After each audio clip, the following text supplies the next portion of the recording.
Assalamualaikum warahmatullahi wabarakatuh. Salam sejahtera bagi kita semua. Sebelum saya mengajukan beberapa pertanyaan kepada Bapak Presiden yang saya hormati, Bapak Joko Widodo, saya mewakili rakyat Indonesia ingin berterima kasih yang sebesar-besarnya atas segala kebijakan-kebijakan yang Bapak buat untuk kesejahteraan rakyat Indonesia. Dalam hal ini secara khusus saya mewakili seluruh karyawan swasta dengan penghasilan di bawah 5 juta rupiah per bulan. Seluruh karyawan swasta dengan penghasilan 5 juta rupiah per bulan mengucapkan terima kasih yang sebesar-besarnya atas kebijakan yang Pak Jokowi buat, yaitu bantuan langsung tunai sebesar Rp600.000 per bulan selama 4 bulan. Namun yang menjadi pertanyaan saya ke Bapak adalah, bagaimana sebenarnya sistem pelaksanaan pembagian BLT tersebut? Apakah benar pengumpulan data dibatasi hingga Kamis 13 Agustus 2020? Sesuai pengamatan saya langsung bahwa dalam 2 hari terakhir para karyawan swasta yang ingin mendapatkan BLT tersebut tapi belum memiliki rekening bank sebelumnya mendatangi bank, terutama Bank BRI ataupun bank daerah secara besar-besaran. Sementara bank juga punya batas kemampuan menampung karyawan yang ingin membuka rekening. Bahkan pengamatan saya langsung seolah-olah ada beberapa bank tertentu yang seperti enggan menerima pemerintahan pembukaan rekening baru tersebut. Seperti kejadian tadi pagi hari Rabu 12 Agustus 2020 di Bank Sumut Cabang Belawan. Mari kita simak video berikut ini.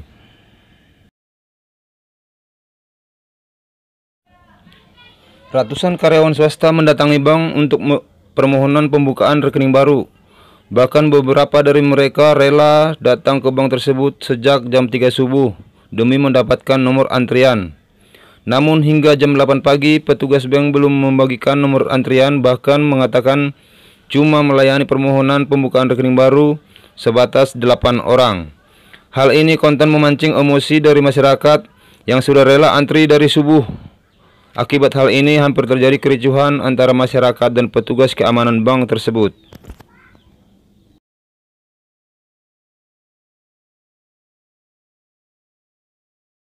Berapa orang? Ini Bang BRI Belawan, berapa orang kau layani? Ini masyarakat ini berapa orang? Biar sekarang. Ayo. Dengar Pak, dengar. Berapa orang kau layani? Betul.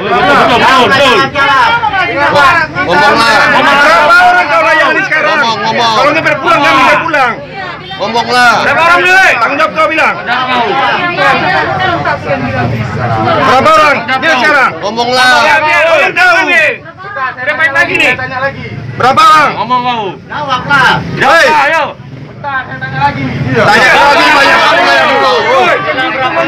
Takut ya kau.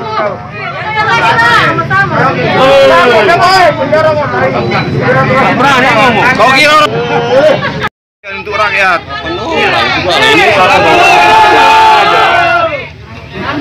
Bilang dulu berapa orang kalian layani, woi. Inilah situasi untuk pembukaan rekening di Belawan, di Bank Sumut Belawan. Terjadi kericuhan karena kebijakan dari pihak bank tidak ada, hingga masyarakat bertumpuk-tumpuk berbondong-bondong.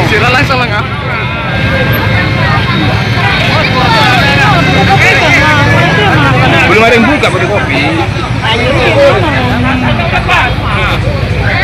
Siapa yang masuk? Kau gila, kau mana berani orang ini?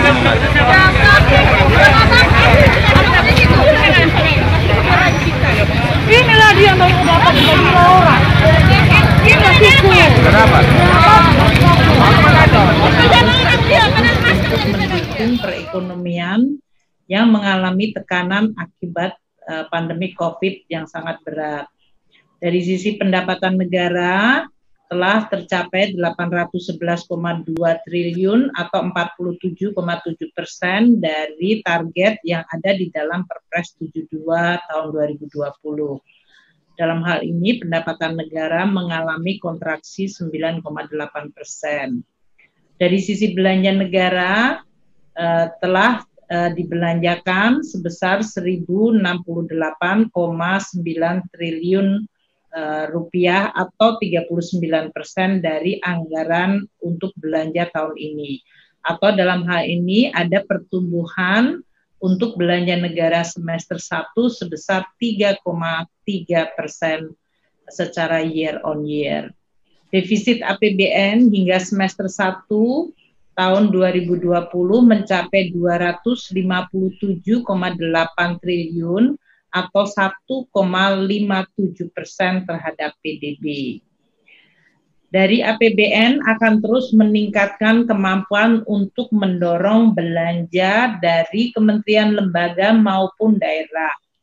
Hingga dengan semester kedua nanti masih akan ada belanja negara sebesar 1.171 triliun untuk belanja pusat dan 304,1 triliun untuk transfer ke daerah. Artinya untuk semester kedua ada anggaran sebesar 1.475,7 triliun yang akan dibelanjakan di dalam rangka untuk mendorong perekonomian yang mengalami tekanan yang cukup besar. Seperti diketahui, beberapa langkah-langkah tambahan akan dilakukan oleh pemerintah untuk mempercepat belanja pemerintah ini. Karena di dalam kuartal kedua BPS merekam bahwa untuk kuartal kedua growth dari belanja pemerintah adalah negatif 6,9%. Negatif growth dari belanja pemerintah kuartal kedua, kalau tadi saya sebutkan semester 1 kita tumbuh 3,3%.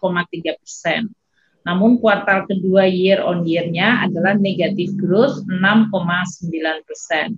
Meskipun pertumbuhan belanja quarter to quarter kita sebetulnya sudah tumbuh 22,3%. Nah, sampai dengan akhir tahun, langkah-langkah percepatan belanja akan dilakukan untuk bisa melindungi masyarakat, meningkatkan kemampuan kita di dalam menangani COVID, dan juga untuk mendorong usaha, dunia usaha baik UMKM maupun korporasi serta daerah. Dalam hal ini, langkah-langkah untuk peningkatan belanja dan inisiatif baru akan ditingkatkan di dalam melindungi masyarakat.